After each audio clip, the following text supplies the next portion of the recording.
इस वक्त भारतीय वजीर आजम नरेंद्र मोदी के भारत में इंतहा पसंदों को मुकम्मल छूट दी जा रही है और पुरअमन एहतजाज करने वालों पर तशद्दुद किया जा रहा है। आज के हिंदुस्तान में इंतहा पसंदों को रियासत की मुकम्मल सरपरस्ती हासिल है। नरेंद्र मोदी के फाशिस्ट तर्ज हुक्मरानी को चैलेंज करने वाला कोई नहीं है।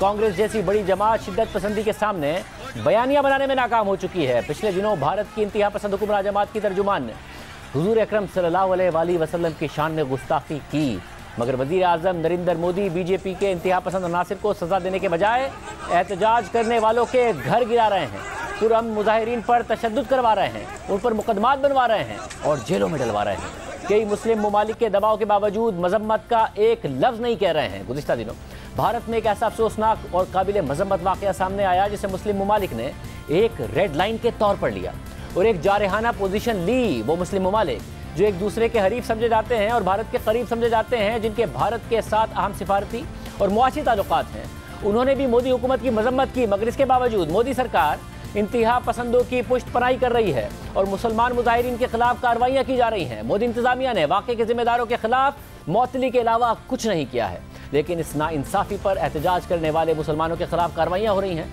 मोदी सरकार की सरगर्मी के खिलाफ एहतजाज ने जुमे को शिद्दत पकड़ी जब मुख्तलिफ शहरों में जुमे की नमाज के बाद जुलूस निकाले गए और पुलिस ने जगह जगह मुजाहिरीन पर बदतरीन तशद्दुद किया। तशद्दुद के नतीजे में कम से कम 2 अफराद शहीद हो गए जबकि मुतादिद जख्मी हो गए, जिसके बाद मुजाहिरों में मजीद शिद्दत आ गई और रियासत में क्रैकडाउन भी तेज हो गया।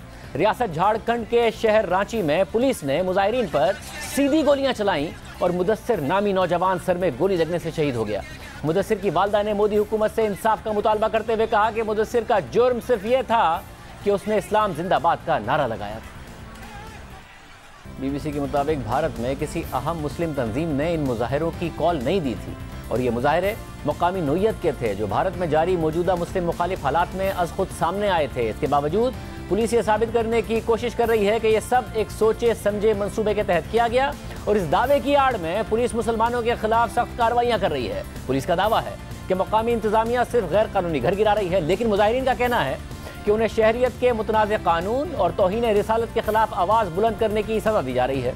सबसे ज़्यादा कशीदगी रियासत उत्तर प्रदेश में हुई, जहां बीजेपी के इंतहा पसंद रहनुमा योगी आदित्यनाथ वजीर आला हैं। योगी आदित्यनाथ ने जुमे के वाक़यात के बाद मुसलमानों के खिलाफ क्रैकडाउन का हुक्म दिया, जिसके बाद बहुत से मुसलमानों के घर गिरा दिए गए। योगी ने मुजाहिरीन को शरपसंद करार देते हुए कहा कि उनके खिलाफ मिसाली कार्रवाई होगी। इसके बाद थानों में भी मुस्लिम नौजवानों को बदतरीन तशद्दुद का निशाना बनाया गया। यूपी की रियासती असेंबली के रुकन और वजीर आला योगी आदित्यनाथ के साबिक मुशीर शलाब मानी ने मुस्लिम नौजवानों पर पुलिस तशद्दुद की एक वीडियो शेयर करते हुए लिखा कि बागियों के लिए रिटर्न गिफ्ट। प्रयागराज यानी इलाहाबाद में मुस्लिम तालिबा आफरीन फातिमा का घर गिरा दिया गया और उनके वालिद, वालदा और बहन को पुलिस गिरफ्तार करके ले गई। आफरीन फातिमा ने एक वीडियो बयान में बताया कि किस तरह उनके शहर में मुसलमानों के घर गिराए जा रहे हैं और उन्हें हिरासत किया जा रहा है। यहाँ बुलडोजर्स हैं, जेसीबी शहर भर में मौजूद हैं। ये सिर्फ मेरे इलाके या मेरे खानदान के बारे में नहीं है, ये इलाहाबाद के बहुत सारे घरों में हो रहा है। इलाहाबाद के बहुत सारे मुसलमान घरों में हो रहा है। मेरे वालिद जैसे बहुत से समाजी कारकुनों को हरासा किया गया और उन्हें डराया जा रहा है। केरला में पुलिस के जानिब से मुजाहिरीन पर लाठीचार्ज किया गया। इस दौरान तलबा रहनुमा आयशा रीना को पुलिस सड़कों पर घसीटते हुए ले गई और थाने में भी नाज़ेबा सलूक किया गया।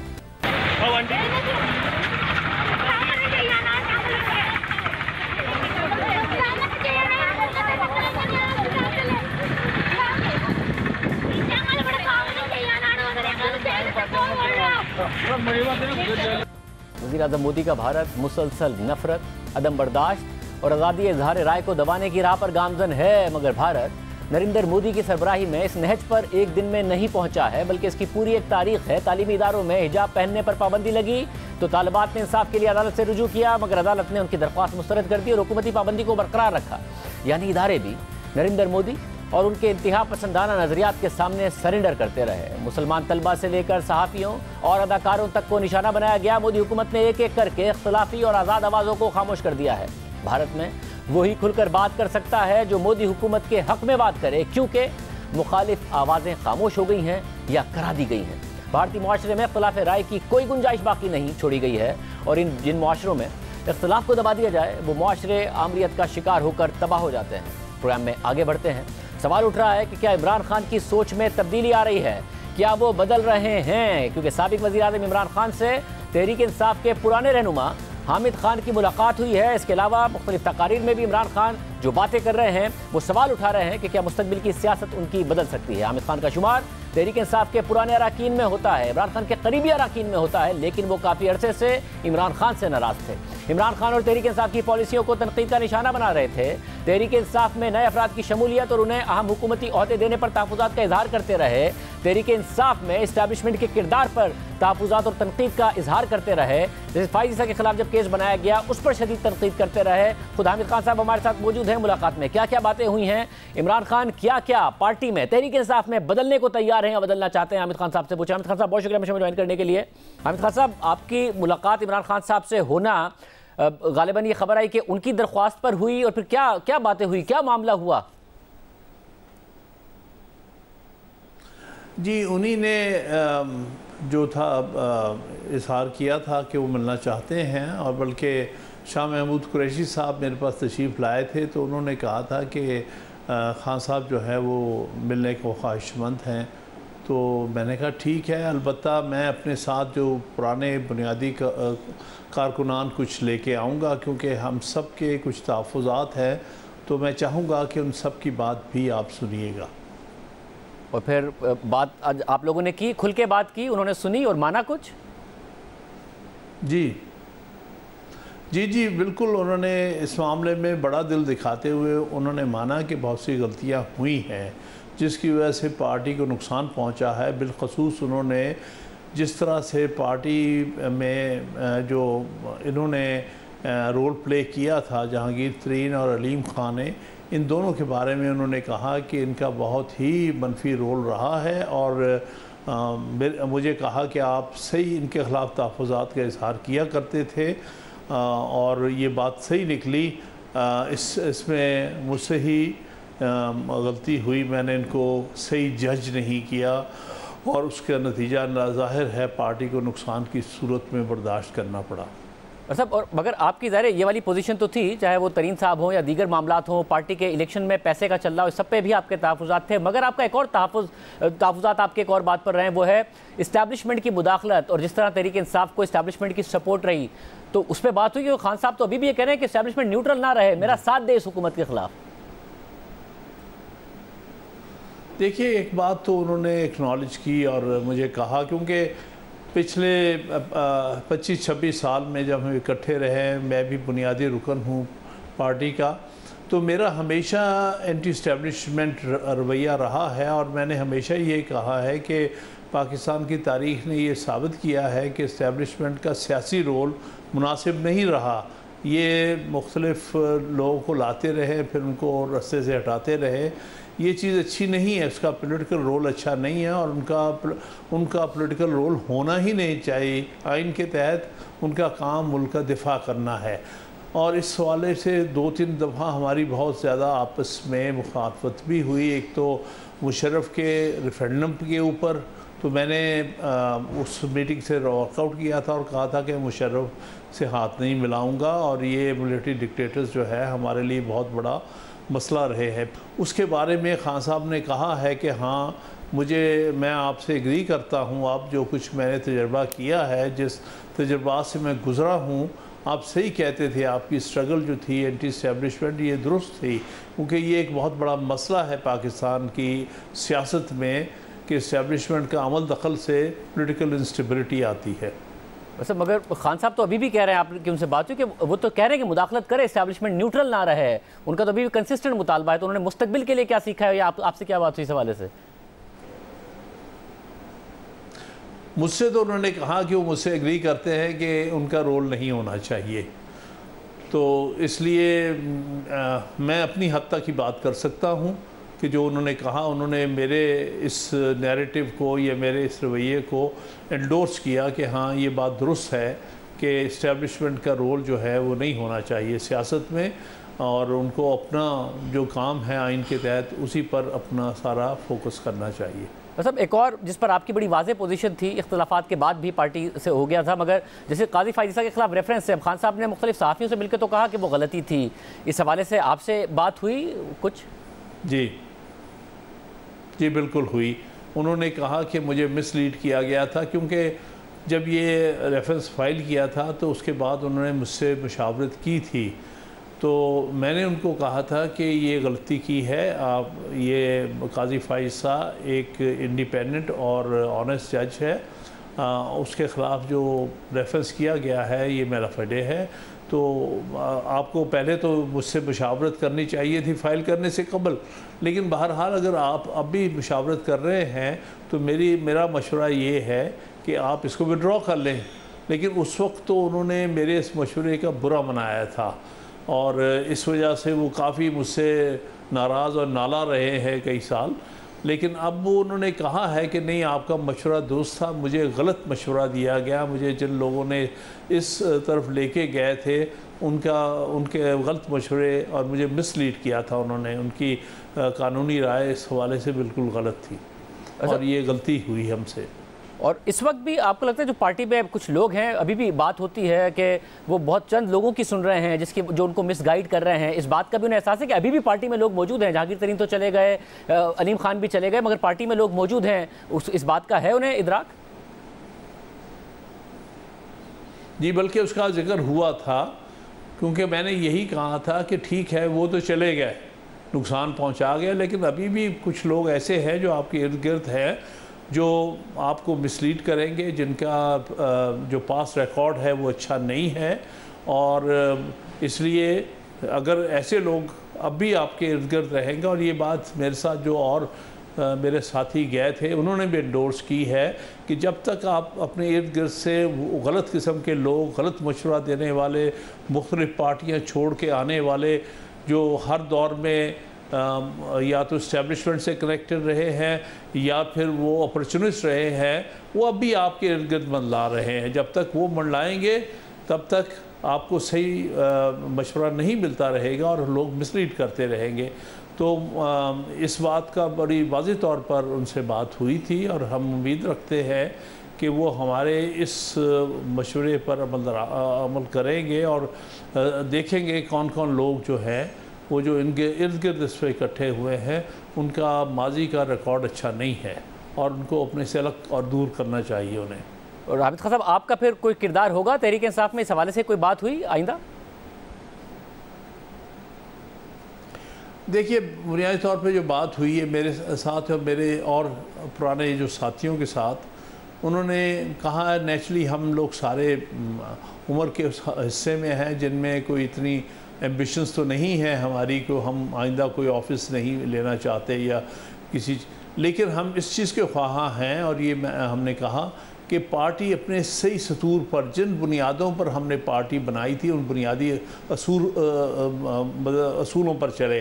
उनमें से एक बहुत अहम असूल ये है कि ये पार्टी जो है इसको इवॉल्व करने के लिए इंटर पार्टी इलेक्शंस हर 3-4 साल बाद हो ताकि नई लीडरशिप इमर्ज करे, वरना ये पार्टी वन मैन शो बन के रह जाएगी। और जो है तो इंशाल्लाह ताला जो हमारे साथ और मेरे साथी गए थे और कुछ और लोग जो मेरे साथ इन टच है, जो पुराने साथी हैं 25 साल से, और वो मिलकर हम इंशाल्लाह ताला एक नैरेटिव बनाएंगे और वो इंशाल्लाह पेश करेंगे उन्हें। वैसे मगर अभी तो पिछले दिनों तो इलेक्शन हुए हैं जिसमें वो मुंतखब हुए हैं पार्टी के चेयरमैन की हैसियत से, और पहले आपने देखा जैसे वजीउद्दीन साहब के साथ क्या हुआ जब उन्होंने बताया कि पैसा चला है, जहांगीर तरीन साहब और दूसरों का जिक्र किया। फिर तसीम नूरानी साहब के साथ क्या हुआ? तसीम नूरानी साहब ने अभी 2 दिन पहले आर्टिकल लिखा है जिसमें उन्होंने दीगर जमातों की नाकामी के साथ साथ इमरान खान की भी इस नाकामी का जिक्र किया कि किस तरीके से उन्होंने इंस्टीट्यूशन नहीं बनने दिया तहरीक इंसाफ को। तो बनने देंगे आपके ख्याल में आइंदा? देखिए, यही सारा चैलेंज है। मैं तसीम नूरानी के साथ मुकम्मल तौर पर एग्री करता हूँ।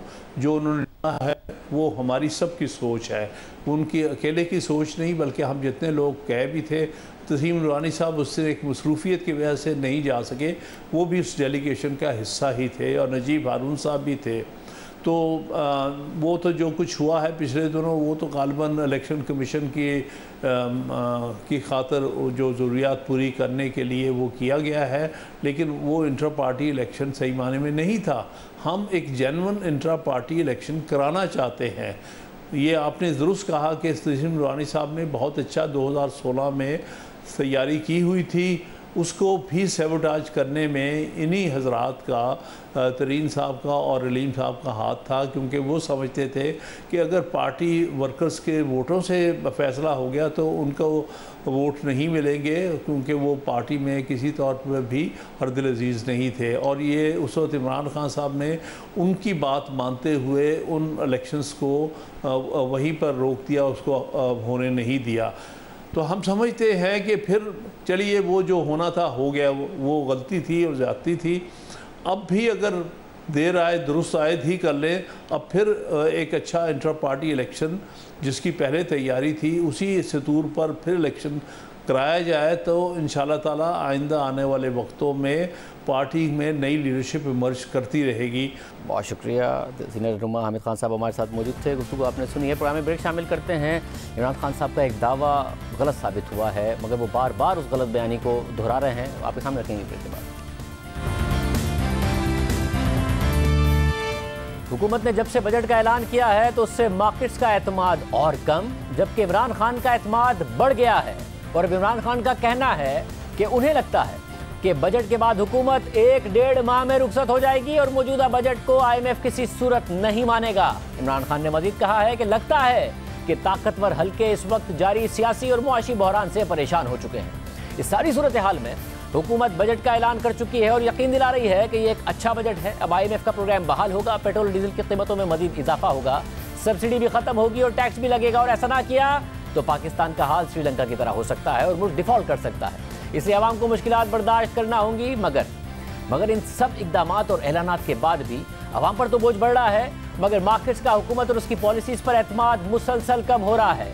जुम्मे को बजट का ऐलान हुआ और आज जब मार्केट्स खुली तो रुपया मजीद गिरा और 1.5 रुपये गिरकर डॉलर के मुकाबले में 203 रुपये 86 पैसे पर बंद हुआ। स्टॉक मार्केट में ब्लडबाथ देखा गया और 100 इंडेक्स 1134 पॉइंट्स मजीद गिरकर 40,879 की सतह पर आ गया। यानी हुकूमत 60 रुपए पेट्रोल और डीजल की कीमतें बढ़ाने के बावजूद और मजीद इजाफे का इशारा देने के बावजूद अब तक ये कॉन्फिडेंस नहीं दे पाई है कि IMF का प्रोग्राम बहाल होगा।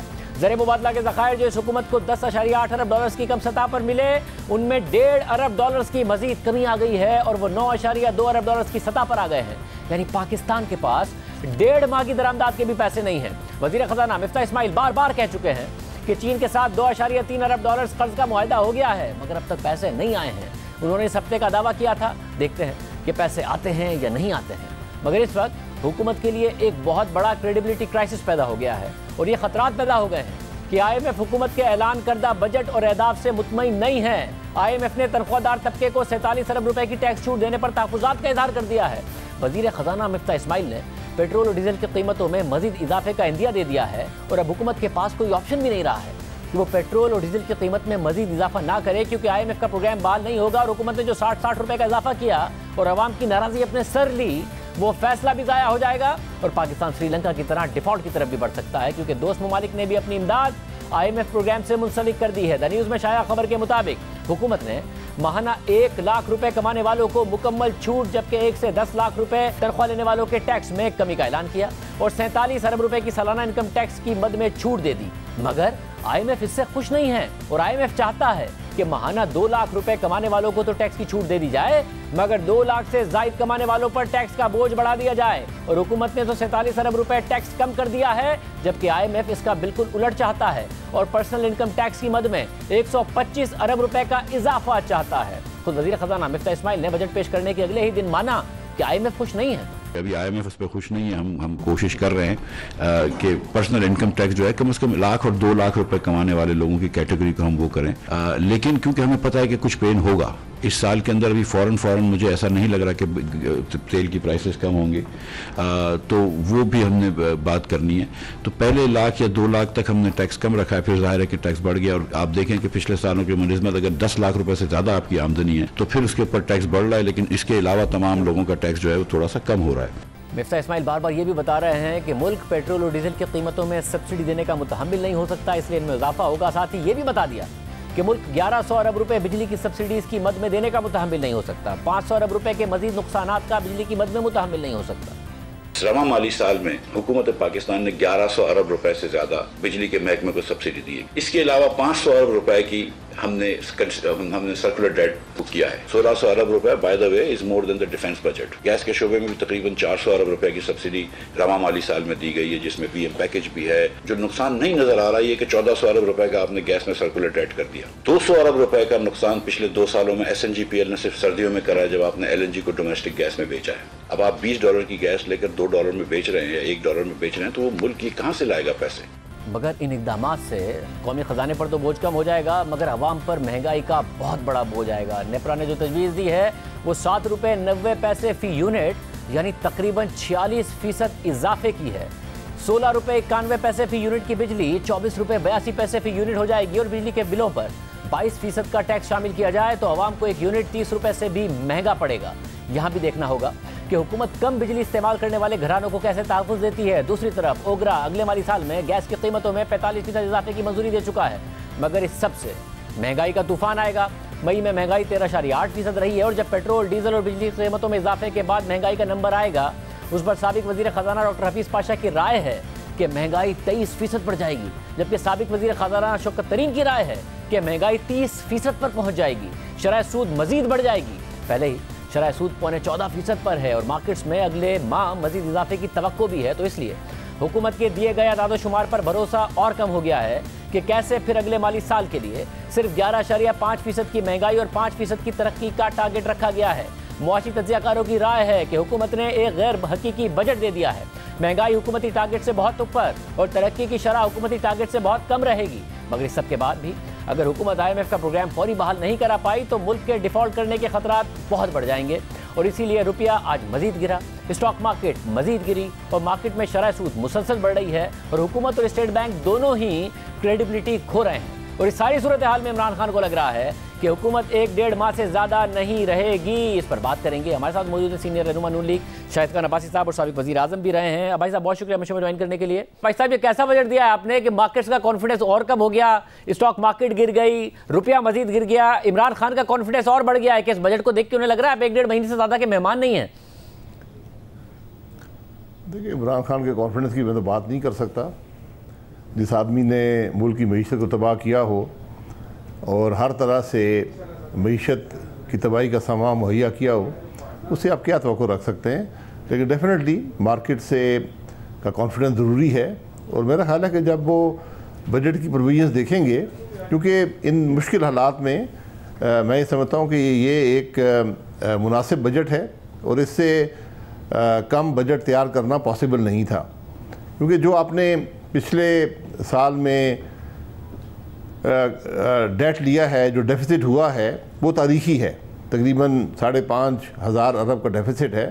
तो उसको कम करने के लिए यकीनन आपको बड़े मुश्किल फ़ैसले और मेजर्स लेने पड़े हैं, लेकिन मैं समझता हूँ कि इसी से इस्तेकाम भी आएगा और मार्केट्स भी रिस्पॉन्ड करेंगी इंशाल्लाह। वैसे मगर मसला ये है कि ऐसा लग रहा है कि आपकी हुकूमत दो चीज़ों के दरमियान फंस गई है कि IMF को खुश करें और या फिर आवाम को खुश करके इलेक्शन की तैयारी करें। 5% तरक्की की भी बात करते हैं, 11.5% इन्फ्लेशन की भी, और नज़र आ रहा है कि ना तरक्की 5% हो पाएगी ना इन्फ्लेशन 11.5% पे रहेगी। मगर IMF को मुतमईन भी करना है, तो आप ऐसा लग रहा है दोनों को ही नहीं मुतमईन कर पा रहे हैं इस वक्त, इसलिए और ज़्यादा गैर यकीनी की सूरत हाल आ रही है। देखिए, ये बात IMF को खुश करने की नहीं है, ये अपनी मईशत को ठीक करने की है। IMF से हुकूमत पाकिस्तान ने जब हम इक़्तिदार में नहीं थे वादे किए हुए, एक एग्रीमेंट किया हुआ है, उस एग्रीमेंट को के मुताबिक ही चलकर आपने डिसिप्लिन भी कायम करना है और अपने लेंडर्स को भी कॉन्फिडेंस देना है कि आपकी मईशत मजबूत है और आप तरक्की कर सकते हैं। तो हमने उन स्टेप्स को जो मुल्क की मईशत को तबाह कर रहे थे, कुछ उसमें दुरुस्ती लाई है, कुछ मज़ीद लानी पड़ेगी, और मैं ये समझता हूँ कि आज जो हुकूमत है इंशाल्लाह इनका मुकाबला करके और मईशत को इस्तेकाम भी देगी और तरक्की भी देगी। भाई साहब ज़्यादा बेहतर नहीं था? आप सोचते हैं कि शायद आप लोग नवंबर के महीने से ज़्यादा डर गए? इस वक्त अगर इमरान खान साहब होते, बैनुल अक़वामी मार्केट में तेल की कीमतें इतनी ज़्यादा होती, IMF का प्रोग्राम भी होता, तो वो भी वहीं खड़े होते जहाँ आप खड़े हैं, वही मुश्किल फ़ैसले कर रहे होते जो आप कर रहे हैं, और आप जो इन्फ्लेशन का बयानिया बना रहे थे उनके खिलाफ बना रहे होते, वो आपके खिलाफ बना रहे। तो अब नवंबर के महीने में एक तब्दीली से ज़्यादा डर गए जिसकी वजह से आपने हुकूमत गिरा दी। देखिए, बात बयानिए बनाने की नहीं है, बात है मुल्क की।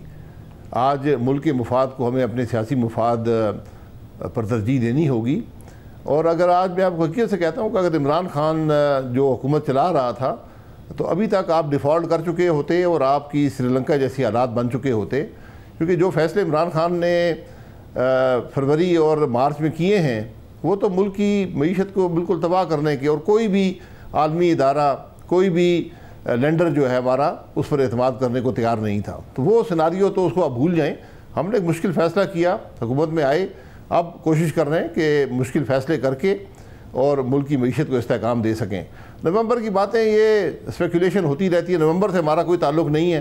अगर आप नवंबर में आर्मी चीफ़ की तब्दीली की बात कर रहे हैं तो आर्मी चीफ़ की तब्दीली मैं समझता हूँ एक मामूली चेंज होनी चाहिए, और हमारा मुल्क तरक्की उसी वक्त शायद करेगा जब ये चेंजेस जो हैं ये रूटीन का मामला बन जाएंगी, और जो वज़ीर-ए-आज़म है वो फ़ैसला करेगा कि कौन आर्मी चीफ बनेगा और उसका मामला आगे चलता रहेगा। मतलब आपको लगता है, क्योंकि इमरान खान साहब कह रहे हैं कि ताकतवर हल्के, उन्हें लगता है कि ताकतवर हल्के इस वक्त जारी सियासी और मुआशी बहरान से परेशान हो चुके हैं, ये परेशानी अगर होगी तो जाहिर है वो प्रेशर आप पर आएगा, जल्द इंतखाबात कराने के लिए वो प्रेशर क्या हुकूमत पर आ रहा है?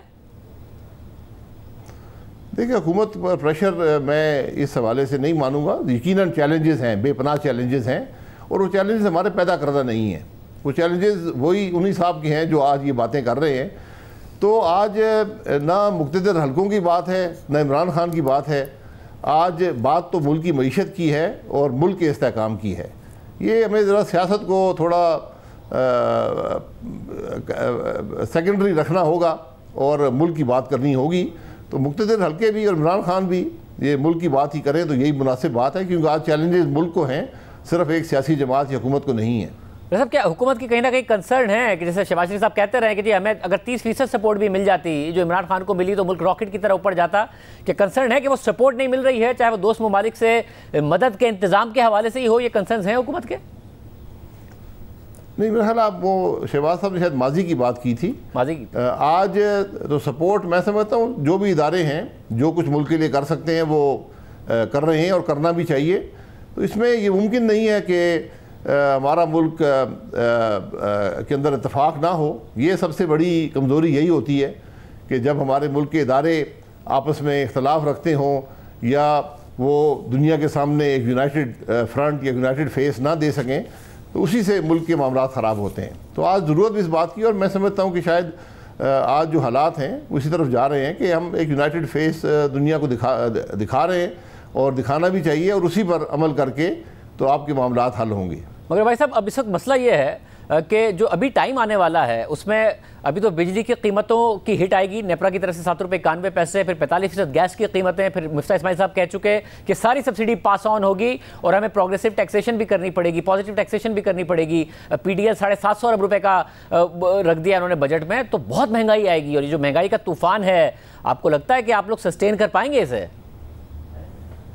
देखिए, बात मुल्क की मईशत की है, मेरे सस्टेन करने की नहीं है। अगर मेरी हुकूमत हो ना हो, ये जो मुश्किल फ़ैसले आपने करने हैं, आपका बजट इसी तरह और आपकी मईशत इसी तरह मुस्तहकम होगी, और कोई तरीका नहीं है। तो जब मैं मुश्किल फ़ैसलों की बात करता हूँ वो यही फ़ैसले होते हैं कि आपने ये वक्ती तकलीफ़ उठाकर आप मुल्क की मईशत को इस्तेहकाम देंगे और मुस्तक़बिल में तरक्की देकर इन सब मामला को हल करेंगे। और हमारी कोशिश ये भी है कि जो भी फ़ैसला हो उसका बोझ गरीब आदमी पर कम से कम तर पड़े। लेकिन यकीनन हम सबको इस जो पिछले 4 साल की तबाही है मईशत की, उसका बोझ हम सबको उठाना पड़ेगा। वैसा मगर ज़ाहिर अवाम से अब भी जब भी बात होती है, अभी भी जो हालिया सर्वे है उसमें उन्होंने जो सबसे बड़ा उनका मसला है वो महंगाई है, उसी पर आप लोग कैपिटलाइज करके अपनी लॉन्ग मार्च कर रहे थे, जलसे कर रहे थे, इस हुकूमत के खिलाफ नो कॉन्फ्रेंस लेकर आए थे। अब आपके खिलाफ यही बयानिया इमरान खान साहब बना रहे हैं कि देख लें अब कितनी महंगाई है, और जब ये 20% से ऊपर अगर चली गई तो बयानिया और ज़्यादा स्ट्रॉन्ग ही होगा, आपका अगला इलेक्शन खतरे में पड़ेगा। देखिए, मैंने पहले कहा कि बात सिर्फ बयानिए की नहीं है, बात हक़ाइक़ की है, बात मुल्क के मुस्तक़बिल की है, मुल्क के इस्तेहकाम की है। तो मुश्किल फ़ैसलों से यकीनन बोझ पड़ता है, इसमें कोई दो राय नहीं है, और ये मुश्किलात हमारी पैदा करदा नहीं है, लेकिन हमने उसके बावजूद इन चैलेंजेस को उठाया है, क्योंकि हम ये समझते हैं कि अगर इमरान खान इस मुल्क में रहता तो आज ये मुल्क तबाही के धाने पर तो पहले ही खड़ा था, खुदा न खास्ता कोई बड़ा सानिया इस मुल्क में होता मुआशी तौर पर।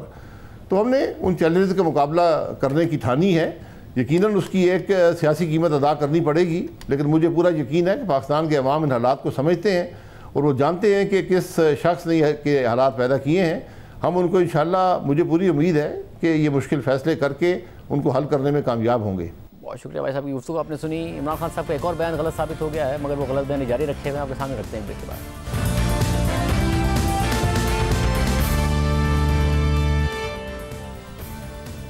इमरान खान अप्रैल में हुकूमत जाने के बाद बार बार ये दावा करते रहे हैं कि मेरी हुकूमत ने रूस से सस्ता तेल खरीदने का मुआहदा कर लिया था, मगर इस हुकूमत ने अमेरिका के कहने पर ख़त्म कर दिया और वो इस बात का कोई सबूत तो नहीं दे पाए हैं, मगर दावा बार बार दोहराते आए हैं। और अब रूसी सफीर ने वाजे कर दिया है कि इमरान खान हुकूमत के साथ सस्ते तेल का कोई मुआहदा नहीं हुआ था। मुज़ाकरात इमरान खान की हुकूमत के दौरान भी हो रहे थे और अब भी हो रहे हैं। I can comment that we are in constant touch. मैं इतना बता सकता हूँ कि हम आपकी हुकूमत के ज़राअत और तवानाई के लोगों के साथ मुसलसल राब्ते में हैं। इस हवाले से मुज़ाकरात हो रहे हैं और ये मुज़ाकरात इमरान खान के हुकूमत के दौरान भी हो रहे थे और अब भी हो रहे हैं। ये तसलसल से हो रहा है।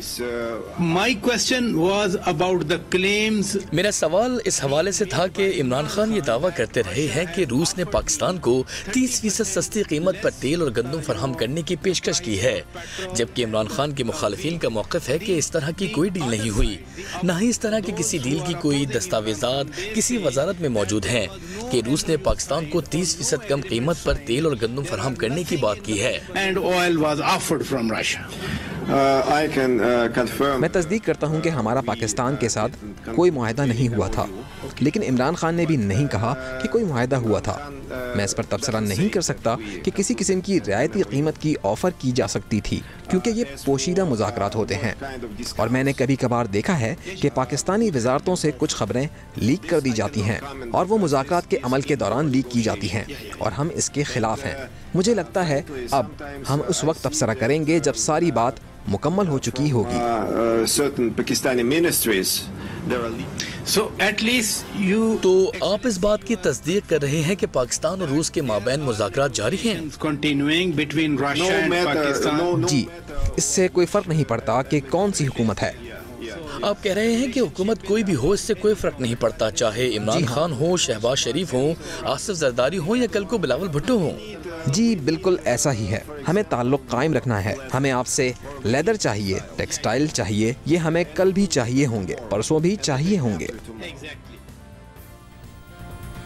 तो सफीर को भी यकीन नहीं है कि जब मुआहदा हुआ नहीं था तो इमरान खान ने क्यों कहा होगा कि मुआहदा हो गया। तो वो भी कह रहे हैं कि इमरान खान ने नहीं कहा होगा, मगर देखिए इमरान खान ने बार बार कहा था कि मेरी हुकूमत ने रूस से 30% सस्ता तेल खरीदने का मुआहदा कर लिया था, मगर इस हुकूमत ने ख़त्म कर दिया।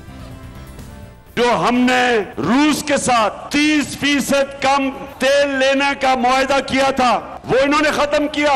हमने रूस से जब 30% कम पे तेल की डील कर ली थी, इन्होंने आते साथ ही वो कैंसिल कर दी और इनकी जुर्रत ही नहीं है, क्योंकि ये तो अमेरिका के वही नौकर आ गए ना। अब कल जब इमरान खान से इस हवाले से सवाल हुआ तो उन्होंने कहा कि हम्माद अजहर का खत मौजूद है, हम 3 मार्च को वापस आए और 7 मार्च को नो कॉन्फिडेंस हो गया। कह रहे कि तेल का कोई एग्रीमेंट हुआ नहीं था। कैसे? हम्माद का लेटर है, हम 3 मार्च को वापस आए हैं, 7 मार्च को ये नो कॉन्फिडेंस हो गया, सब कुछ स्लो डाउन हो गया उसके बाद।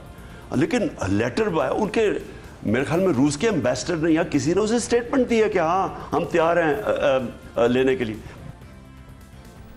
इमरान खान अब मुआहदे से ख़त पर आ गए हैं, मगर इसमें भी गलत बयानी कर रहे हैं। इमरान खान रूस से 3 मार्च को नहीं 25 फरवरी को वापस आए, फिर मार्च में उनकी हुकूमत रही और भारत ने 30 लाख बैरल्स रूस से सस्ते दामों पर तेल खरीदा, मगर इमरान खान हुकूमत ने नहीं खरीदा। वो पहले कहते रहे कि मुआहदा हो गया है, अब कह रहे हैं कि हम्माद अजहर का खत मौजूद है और रूस से वापस आकर अदम एतमाद की वजह से सब डीरेल हो गया। हालांकि खुद हम्माद अजहर ने बताया कि उन्होंने तो खत ही 30 मार्च को हुकूमत जाने से 4 दिन पहले इसलिए लिखा क्योंकि उन्हें रूस में पाकिस्तानी सफीर ने 1 दिन पहले यानी 29 मार्च को व्हाट्सएप पर मैसेज भेजा कि बातचीत अच्छी जा रही है। वो कह रहे हैं कि मिस्टर साहिब एक फॉर्मल लेटर दे दें, तो मैंने अगले दिन 30 मार्च को खत लिख दिया। 29 मार्च को मुझे मॉस्को में जो हमारे सफ़ीर हैं उन्होंने मुझे व्हाट्सएप मैसेज भेजा और मेरे सेक्रेटरी जो अभी भी पेट्रोलियम सेक्रेटरी हैं उनके ज़रिए मुझे पैगाम भेजा कि हमारी बातचीत अच्छी जा रही है और वो रूस बड़ा कीन है हमें सप्लाई करने के लिए। वो कह रहे हैं कि मिनिस्टर साहब की तरफ से हमें एक फॉर्मल लेटर भी आ जाए इन राइटिंग और उसके अंदर लिखा हो कि आपको कब ये मिकदार चाहिए। तो वो अगले दिन 1 दिन के वक्फे के बाद 29 को ये रिक्वेस्ट आई और 30 मार्च को वो लेटर डिलीवर हो गया। इमरान खान बार बार मुआहदे का दावा करके अब ख़त पर आ गए हैं, मगर ख़त का कह रहे हैं कि वो सारा मामला भी नो कॉन्फिडेंस की वजह से डीरेल हो गया था। हमाद अज़हर कह रहे हैं कि उनको तो सफ़ीर ने कहा ही 29 मार्च को था और उन्होंने अगले ही दिन ख़त लिख दिया था और बाद में उनकी हुकूमत चली गई थी। इमरान खान ने फिर मुआहदे का दावा कैसे किया? अगर मुआहदा हुआ था तो वो मुआहदा कहाँ है, किसने दस्तखत किए? रूस के सफ़ीर क्यों कह रहे हैं कि मुआहदा नहीं हुआ था बल्कि मुज़ाकरात हुए थे जो अब भी जारी हैं? वो क्यों नहीं कह रहे हैं कि 30% पर पाकिस्तान को सस्ता तेल देने को तैयार थे? कोई खबर ही कहाँ है कि 30% सस्ता तेल खरीदने का मुआहदा हो चुका था? किस अखबार में छपी? किसी रूसी अखबार में क्यों नहीं छपी? ये बात इमरान खान के रूस के दौरे के बाद इलामिया में भी क्यों नहीं लिखी है? इस मुआहदे का हमाद अज़हर के 30 मार्च को रूस को भेजे गए ख़त में भी जिक्र क्यों नहीं है?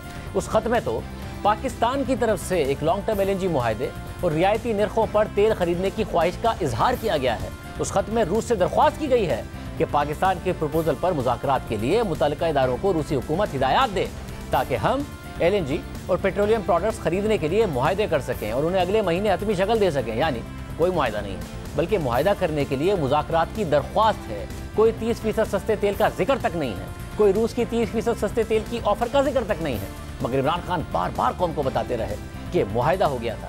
और अब खुद रूसी सफ़ीर ने भी कह दिया है कि कोई मुआहदा नहीं हुआ था, तो इमरान खान भी मुआहदे से ख़त पर आ गए हैं कि ख़त लिख दिया था। मगर ख़त तो खुद हमाद अज़हर ने बता दिया कि 29 मार्च को सफ़ीर ने कहा, 30 मार्च को ख़त लिख दिया और उसके बाद हुकूमत चली गई। इलाहा दीजिए। अल्लाह।